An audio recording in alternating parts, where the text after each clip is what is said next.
Bienvenue à tous sur Whole Cake Island.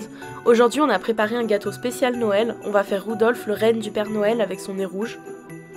Si cette vidéo vous plaît, pensez à mettre un like et à vous abonner. Et pour ne pas rater nos prochaines vidéos, n'oubliez pas d'appuyer sur la cloche pour recevoir une notification à chaque nouvelle vidéo qui sort. Allez, c'est parti pour la recette. On commence par les gâteaux. Pour ça on aura besoin de 120 g de farine, 50 ml d'huile de colza, 50 ml d'eau, 6 œufs, 120 g de sucre, une demi-cuillère à café d'arôme de vanille et une demi-cuillère à café rase de sel. On commence par séparer les blancs des jaunes.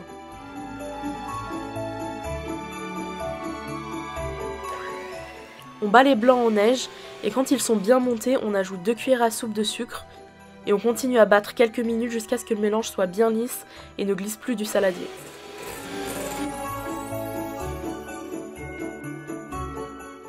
On passe au jaune auquel on ajoute le reste du sucre et la vanille.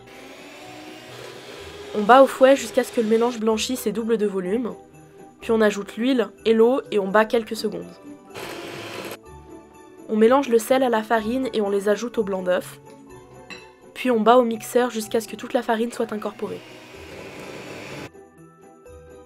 On va maintenant ajouter 2 grosses cuillères à soupe de blanc d'œuf et on détend un peu la pâte avant de la verser sur le reste des blancs en neige. Et avec une maryse ou une spatule, on intègre doucement les blancs à la pâte. On a utilisé la recette d'un roll cake japonais qu'on a un peu changé. Le lien de la vidéo dont on s'est inspiré est en barre d'infos si ça vous intéresse.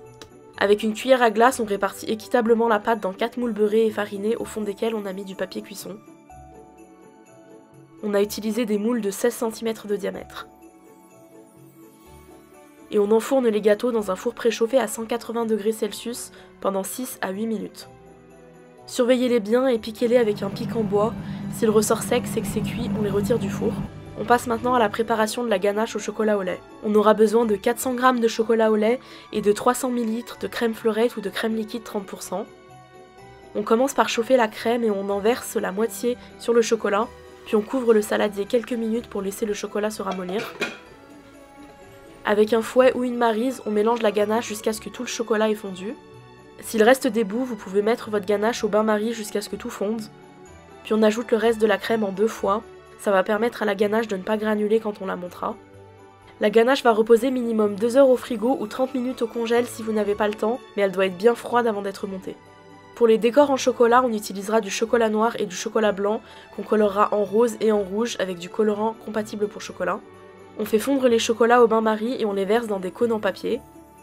On sépare le chocolat blanc en 2. Et on colore en rose une partie. Si votre chocolat durcit, mettez-le dans un bol au bain-marie, même s'il est dans son cône, ça marche très bien. On a dessiné un modèle de renne qu'on a placé dans une pochette plastique rigide. Avec le chocolat noir, on commence par dessiner les bois du renne, les oreilles et la bouche, et le contour des yeux. Et avec le chocolat rose, on fait les joues.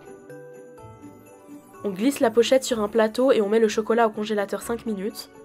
En attendant, on ajoute du colorant sur le chocolat rose pour le colorer en rouge. Et on remplit le chapeau de Noël ainsi que le nez de Rudolph.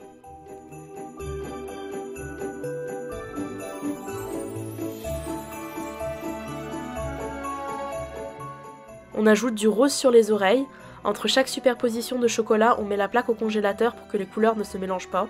Avec le chocolat blanc, on fait le pompon et le bas du chapeau de Noël. On fait une grosse couche de chocolat blanc et on essaie de créer du relief pour avoir un effet fluffy. On fait 2 points de brillance dans les yeux de Rudolph et un trait ainsi qu'un point sur le nez. Et on remet au congélateur. Quand le blanc a durci, on peut faire les yeux en noir et on ajoute le blanc de l'œil. Pour pouvoir piquer le chapeau sur le gâteau, on va ajouter un cure-dent qu'on colle avec un peu de chocolat blanc et on remet le tout au congélateur. Juste avant de monter le gâteau, on prépare la crème au marron. On aura besoin de 75 g de mascarpone froid, 175 ml de crème fleurette froide et 200 g de crème de marron ou confiture de châtaigne. Dans un gros saladier, on bat la crème fleurette et le mascarpone jusqu'à ce que la crème commence à s'épaissir. Puis on ajoute la crème de marron et on continue à battre jusqu'à ce que la crème se tienne bien. On a découvert la chantilly mascarpone marron sur un blog il y a des années et depuis on en refait assez souvent. On vous mettra aussi le lien en barre d'infos si ça vous intéresse. Et puis si vous n'aimez pas les marrons, vous pouvez mettre quelque chose d'autre à la place comme du chocolat par exemple. Quand la ganache est bien froide, on la monte au fouet, ça va prendre maximum 2 minutes. Quand elle est mousseuse et qu'elle s'est éclaircie un peu, c'est prêt, on peut monter le gâteau. On a laissé les gâteaux refroidir avant de les démouler et de retirer le papier cuisson. On va verser les 2 crèmes dans des poches à douille munies de grosses douilles rondes. On pose la première couche de gâteau et on fait 1 à 2 cercles de ganache sur le contour. Le premier est optionnel, on le fait parce que notre gâteau est plus plat sur les bords, et le deuxième va empêcher la crème de marron de glisser du gâteau.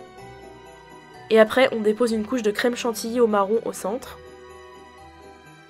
On couvre avec une deuxième couche de gâteau et on réitère l'opération ganache puis chantilly marron, et pareil pour la troisième couche. Puis on recouvre avec la dernière couche de gâteau. On pose le bas du gâteau par le dessus pour avoir une surface lisse. Et on recouvre toute la surface du gâteau avec ce qu'il reste de ganache montée. Avec une spatule, on lisse le gâteau en retirant les excès de crème. Au fur et à mesure, on ajoute de la crème là où il en manque. Avant de passer à la déco, on nettoie le plat de présentation. Puis on colle les détails du visage en chocolat selon le modèle qu'on a dessiné.